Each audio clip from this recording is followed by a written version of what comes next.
Every February 14th, the world turns pink. We spend billions on roses and chocolate, all in the name of a man we barely know. But if you look at the actual history, the data behind the saint, it's not a rom-com. It's a high-stakes intelligence operation. This is Saint Valentine, a 3rd century Roman priest who lived in a world where love was literally a crime. Emperor Claudius II had banned marriages because he thought single men made better soldiers. He wanted a military machine. Valentine wanted a civilization of love. But Valentine wasn't just a rebel. He was a priest. And the secret tech he was smuggling into the hearts of Romans wasn't just a sentiment. It was the Eucharist. To the Roman Empire, people were hardware. You were a tool for the state.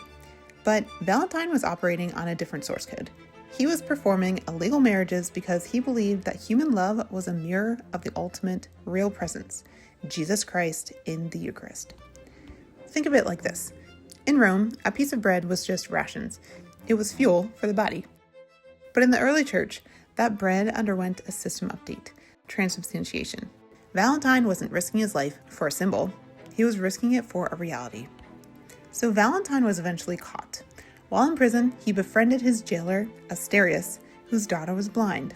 Legend says Valentine prayed with her, and her sight was restored. But it's his final act that changed history. The night before his execution, he wrote her a note. He didn't sign it with love. He signed it from your Valentine. That was the very first Valentine. It wasn't a romantic poem. It was a testimony. He was telling her that even if his physical body was destroyed, he was connected to a life that couldn't be deleted. He could see the real presence of God in her because he had been nourished by the real presence in the sacrament. Now, I know what you might be thinking. That's a beautiful story, but is it true? Well, let's look at the data. Throughout history, we've seen glitches in the physics, Eucharistic miracles. Take the miracle of Lanciano. In the 70s, scientists performed a full audit on a host that had turned to flesh 1,200 years prior. The results? It wasn't just meat, it was myocardium, human heart tissue. Specifically, it showed signs of extreme stress, containing white blood cells that only appear when a heart has suffered massive trauma. And the blood type? Type AB, the same blood type found on the Shroud of Turin. When you look at the data across centuries, the signature is always the same. It's a universal code. It's as if the creator left a watermark to say, this is actually me. Valentine knew this. He wasn't dying for an idea. He was living for a person he had actually consumed.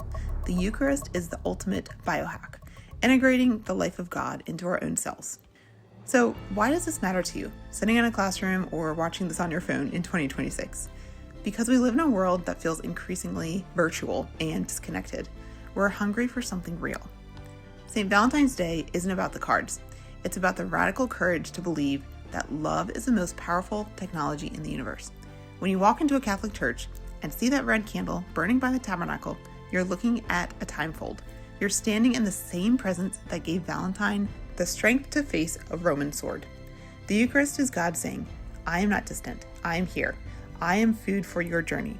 And that's pretty amazing. If you want to see more deep dives into the heart of the faith and the signs of the saints, hit subscribe and join us in the classroom.